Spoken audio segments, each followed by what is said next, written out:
call this meeting to order. Please join me for the Pledge of Allegiance. I pledge allegiance to the flag of the United States of America and to the republic for which it stands, one nation, under God, indivisible, with liberty and justice for all. All right. Roll call, please. Blair. Present. Pandora. Here. De Palma. Here. Marshall. Here. Stingland. Here. Unruh. Present. Melba. Here. All right, we're looking for a motion to approve the agenda. So moved. All right, Bob, Steve, you want a second? All right, all those in favor, please signify by saying aye. Aye. Motion carries. That brings us into our reports, and we have the treasurer report. We have the monthly reconciliation reports, general ledger report, designated fund report, building department report, two of those, and then Parks and Rec. I don't see John. Is Faye there? Yep, Faye. The Cedar Center report. Do you have anything to add, Faye? Yeah. Okay. So we are getting ready for this weekend. Friday night is the Parks and Rec Christmas parade, and the senior center's gonna have the van in it, and it's gonna be all lit up, and we're gonna be serving hot cocoa down at the old mill from 3:30 to 5:30, plus hot cocoa at the senior center from 4 to 6:30. For anybody that wants to come in out of the cold. And then Saturday, we have our craft bake treasure and estate sale from 10 to 4. So a lot of Stuff going on this vintage carnival glass and milk glass. So, and we're pricing it to sell because. So, other than that, and then next Saturday is the 13th is the senior center Christmas dinner. So you guys are all invited. What time is that again? And hors d'oeuvres are at 4 and dinner's at 5. Okay. And the food is always good. Thank you. So, Thank you, Faye. all right, thanks. Yep. Thank you. All right, and then CDBG report. Okay, and then trustee report. Scott, you have anything I tonight? have nothing. Okay, Steve? No, sir, nothing. Bob? Not a thing. Tony? Nope. Okay. All right, that brings us to Dana. So the winter tax bills were mailed on November 26th. You should have, I know a lot of people received them on Saturday. If you haven't, you should receive them today or any day this week. They are payable in our treasurer's office until February 17th, and then without interest and penalty, and then we actually do collect them until March 2nd, and then they will go over to county, but after February 17th, there's interest and penalty added. Summer bills, we are still accepting too until the March 2nd, and then we are now accepting credit card at the township offices for the tax payments. There is still the same fee that you would pay online, but it just if you wanted to come in to pay.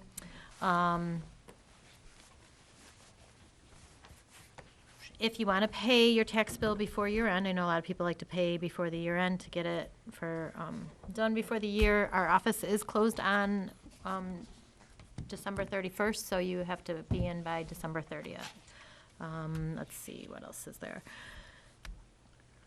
Dog tags this year, Oakland County is changing how they're doing dog tags. We're still working on training and stuff, so dog tags will not be available until December 18th because it is a new process in that they're not going to be available until December 18th. They will actually be good till March of 2027, so they will be good for a few months longer.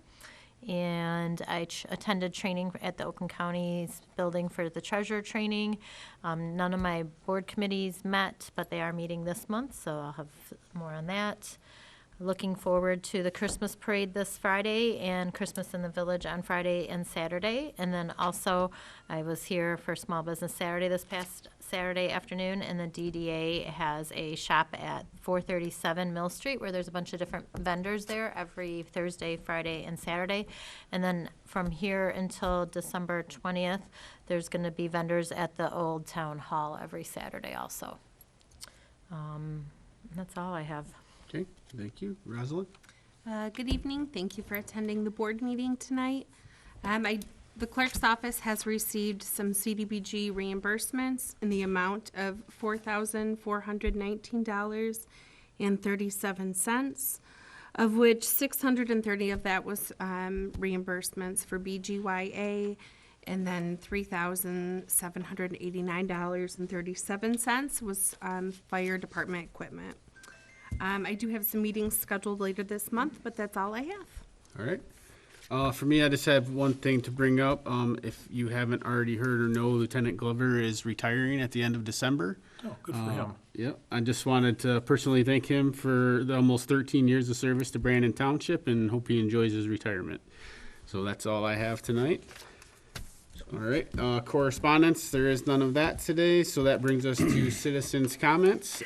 First time is on agenda items only, and please limit your time to 3 minutes. Any citizens' comments on agenda items?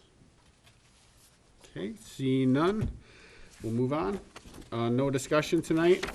Consent agenda, regular meeting minutes of November 10th, 2025. Regular bills in the amount of $10,910.95. And prepays in the amount of $262,839.36. And there is no unfinished business. Oh, sorry, we need to approve that. Need a motion to approve the consent agenda? So moved. Support. Thank you, Steve. Thank you, Bob. Any questions on that? Okay, seeing none, can we get a roll call, please? Stingler, Yes. Unruh, Yes. Blair, Yes. Candelora, Yes. De Palma, Yes. Marshall, Yes. Rumble. Yes, motion carries. Now unfinished business, there is none. So we'll get right into our new business, and just so everybody knows, one of the fire department ones was replaced by what was at your desk when you sat down, so when we get to that one, we'll be using the one that was at your desk. So the first item that we have are our December budget amendments, and those are all listed out here. Melissa put these together for us. 95% of these are recreation related. You know, we never know what's gonna be made or spent on Parks and Rec, depending on how many people sign up for stuff, so that's a majority of these. And then the other one was we had a special election that cost more than was budgeted for elections. So you have all those in front of you. We're just looking for a motion to approve all these amendments. I'll make a motion to approve the budget amendments as presented. Support. Thank you, Steve. Thank you, Dana. Any additional comments or questions on those agenda, or motion? Okay, seeing none, roll call, please. Unruh, Yes. Blair, Yes. Candelora, Yes. De Palma, Yes. Marshall, Yes. Stingler, Yes. Rumble. Yes, motion carries. Next, we have our poverty exemption resolution. We must do this every year. The assessor has prepared this and asked me to bring it to the board. So we're looking to approve the 2026 Charter Township of Brandon Guideline Resolution for Poverty Exemption as presented. I'll make that motion. Thank you, Dana. Support. Thank you, Bob. Any additional comments on the poverty exemption resolution? Okay, seeing none, roll call, please. Blair, Yes. Candelora, Yes. De Palma, Yes. Marshall, Yes. Stingler, Yes. Unruh, Yes. Rumble. Yes, motion carries. And then we have our Public Act 152 of 2011 opt-out. We do this yearly as well to opt out of the Publicly Funded Health Insurance Contribution Act for 2020-26. If somebody would like to make that motion. I'll make a motion to opt out of the publicly funded health insurance contribution act for 2026. Thank you, Steve. Support. Thank you, Bob. Any additional comments on that? Okay, roll call, please. Candelora, Yes. De Palma, Yes. Marshall, Yes. Stingler, Yes. Unruh, Yes. Blair, Yes. Rumble. Yes, motion carries. Chief, we'll do the rest of the new business tonight. Should only be about an hour and a half, we'll be quick. So the first one is what you replaced, Chief, or is it No, that was the last the one. last one? Yeah, that'll be the last one. So, the first one is the budget amendments. Just real quick, the MRMA came in higher, but we got additional funds back. So that's one of the budget amendments, and the other is for additional training for our tech rescue team members. Okay, would somebody like to make the suggestion motion? I'll make, I have a question. Yes. What exactly is tech rescue training? Technical rescue training is trench rescue, is building collapse, confined space. ropes, high angle, all the other stuff. All right, I'm voting for it. I'll make the motion to amend the following budget line items.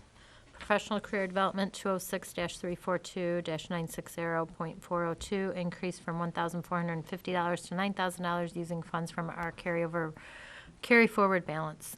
And the MMRMA insurance line, 205-192-719.000, increase from $63,000 to $77,000 using funds from our carry forward balance.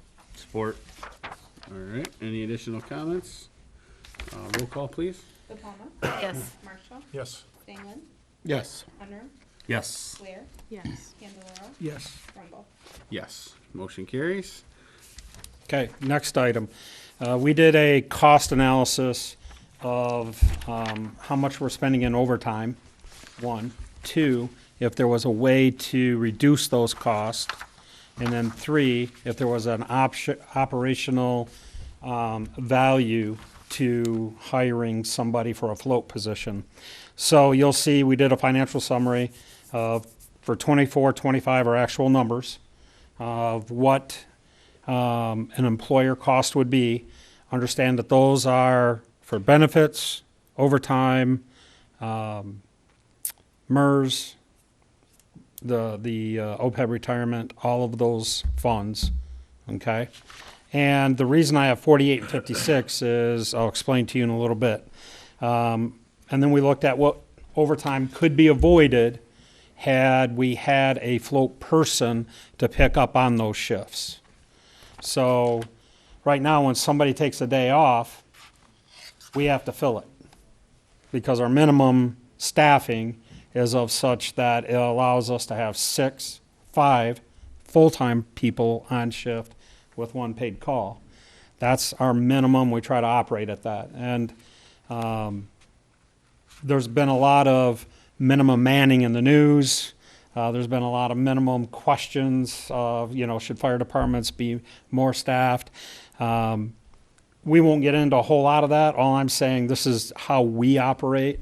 And what that'll allow us to do is to handle at least 2 medical emergencies at the very same time. A lot of times we are getting called for multiple EMS calls. And if we get 1, we might get 2. And then if we get 2, we're usually 3 or 4 at that point. So we do have to rely on mutual aid.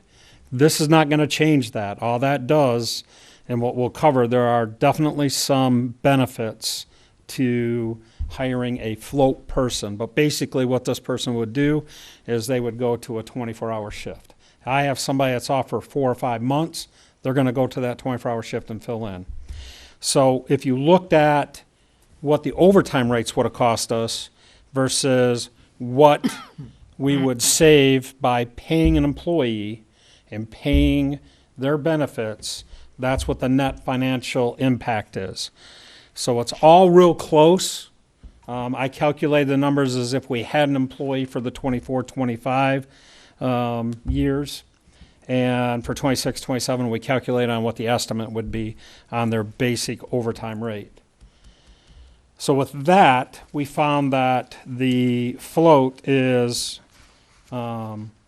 slightly cost effective, cost positive. It's not going to cost us more money, and we're going to save some. Now, where the operational advantages come into play is it reduces burnout, improves long-term staffing sustainability, provides reliable coverage for long-term illness, prevents overtime spikes, improves retention and morale, provides staffing for when we need it for vacancies, special assignments. But number 6 should have been number 1. It provides a bullpen for future 24-hour shift replacement due to retirements. You're all familiar, we have had to hire from the outside on multiple occasions because we didn't have anybody inside. This gives us that position that we can go, you're no longer a 48, you're going to move up to a 56, and then we fill the bottom with another 48-hour person. So that way we can continue grooming our staff that will be taking over for the 24-hour shift staff. So I hope that makes sense. It just keeps everything operationally, keeps it better aligned, more cohesive, and we're ready should a vacancy come available. So with all of that in mind, I'm asking that we create this position. It's kind of what we did with Brandon. You know, he was on a 40-hour week. We're going to move him to a 48-hour week. We're going to move this new position to a 48-hour week. Brandon will take the position of Captain Weevil. Obviously, there'll be bump ups. He's not going to step right into a captain's role. But when Captain Weevil retires, Brandon will move up to a 56-hour work week. And then we'll have the one 48-hour float person that will pick up overtime throughout the year as necessary. And he'll go from working 12 hours to 24 hours. He could go from working 48 hours a week to 56 hours a week. Just depends on how long the person's going to be out. So I'll give you a quick example to that. I have 2 people out right now. I have one that will probably be out for about anywhere from 4 to 6 months due to a shoulder repair. Oh, man. I feel for that guy. So, unfortunately, that one is just, it is what it is. We have to try to accommodate that. With the other individual, we had a person that was putting Christmas lights up and fell off the ladder. Fractured an ankle. Did a lot of damage to the ankle. We don't know how long that individual will be off at this point. We know that it's at least through the end of the year, and my guess is it's going to be beyond that. So with that in mind, I would like to, the suggested motion says to approve the establishment of creating the shift for 2026. However, I want to add a caveat to that. I would like to be able to do it before the end of the year, because I have both of those individuals out right now. And we're having some issues trying to cover since the holidays are coming up. Mm-hmm. And if we have a person that's on that 56-hour work week, then that will help alleviate one of those problems. So, if I was to read this motion, you want me to change the date, or? Yeah, I was trying to figure out how to word that one. I thought about it in the other one, but I didn't think about it on this one. So it probably just needs to say that we want to approve this duty shift immediately. Right. So I'll make the motion to approve the establishment of a 48-hour FF/EMT duty shift starting immediately with the compensation set according to the wage schedule provided in the or according to the wage, because you're going to do it according to 25 wages. Correct, not 26. So it would be according to the 25. wage schedule for the appropriate years. Perfect. I know it was kind of last minute, and like I said, all of this kind of, unfortunately, we found that we weren't getting a lot of coverage for a couple of those holidays. Well, and it's going to help because then people aren't working overtime when they cover, then you have the person working, so you save Correct. the overtime money. Correct. Right. So there's definitely savings there for this year. So when your floating officer is not covering another shift, what shift is he going to be working? He's going to be working 4/12s. Okay. Yep. Somebody like to second that? I'll second that. Thank you. Any additional comments? Okay, seeing none, roll call, please. Marshall, Yes. England, Yes. Unruh, Yes. Bear, Yes. Candeloro, Yes. DePalma, Yes. Rumble. Yes, motion carries, and that brings us to our last item. So the last one is to fill that position now. We already have a testing process that was completed back in March timeframe. So we still have that list. And the next person on that list is Logan Niebauer. Did I say it right? I don't know. Close. Neubauer? Okay, one of those. Way to know your men. I just call him Logan. Right. So it works really well. Sometimes, hey, you, that also works well. Hey, you guy. So, yeah, well, okay, I'll stop there. With that in mind, he would have the same requirements that Brandon Shudlick and Trevor Fox had, and that is he has to sign an employment agreement saying that he will get his paramedic license. He is currently in paramedic school in the same school as both Trevor Fox and Brandon Shudlick. They are all going to complete it about the same time. So we'll be headed in the right direction, if you will. So you'll see that there are two motions. One is to change Brandon Shudlick's from a 40-hour to a 48-hour. And then the other one is to move Logan from a part-time position to a full-time position. Should Brandon's date be changed to Immediately. immediately? No, that one will not. We're going to change him January 1st. That's why it says January 1st. Okay, perfect.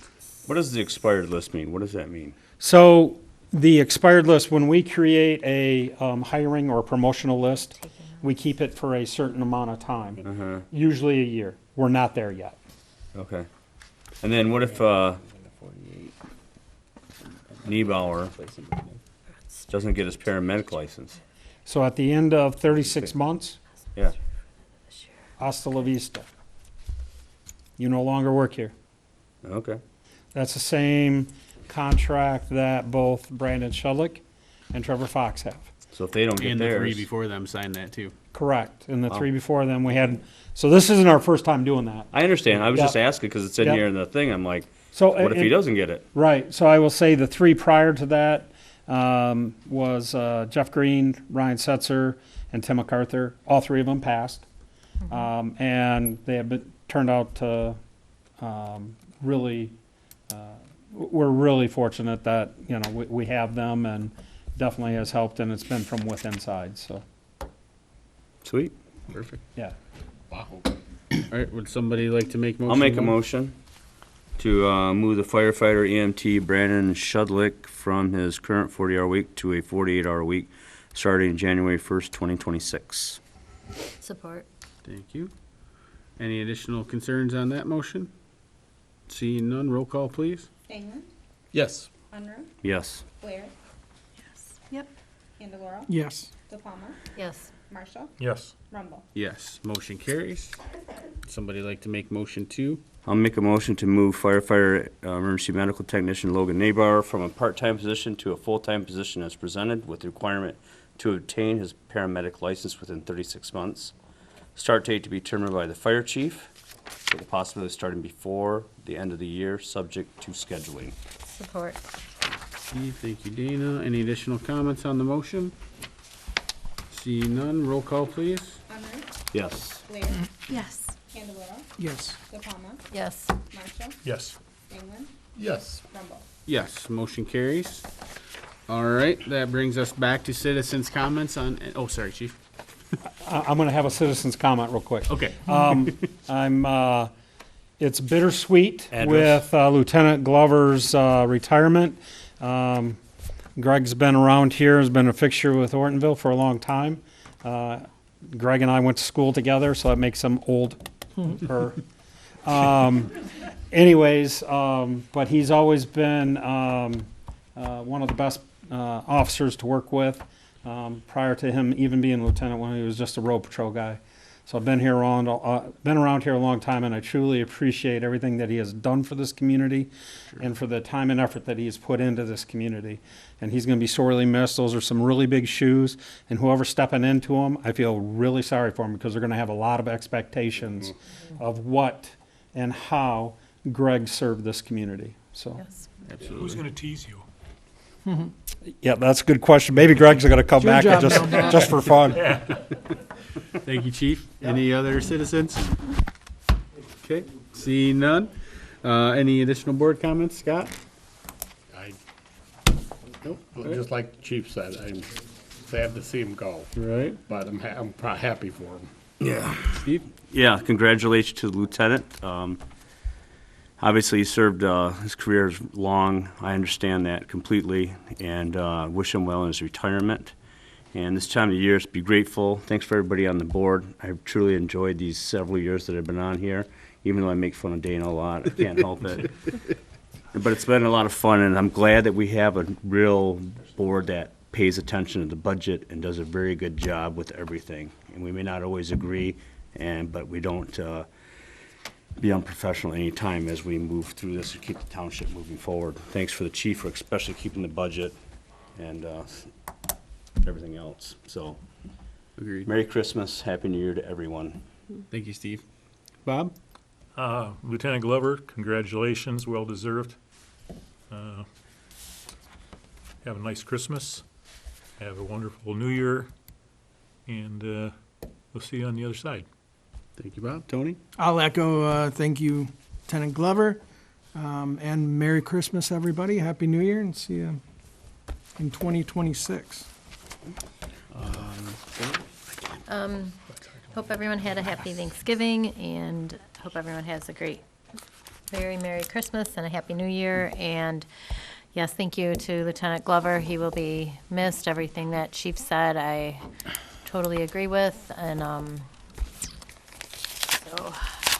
that will be a hard loss, but hopefully we'll find somebody, and hopefully we'll still see him around like I told him. And hopefully I'll see a lot of people in town over the next, like especially this weekend with the Christmas parade and tree lighting and Christmas in the village, and then over the next couple of weekends shopping here. So, Thank you, Dana. Rosalind? Congratulations to Lieutenant Glover. He's done a phenomenal job serving our community. So his retirement is well-deserved. It is bittersweet. But like you said, the next person's going to have some big shoes to fill. He's done a great job, so thank you for all his years of service.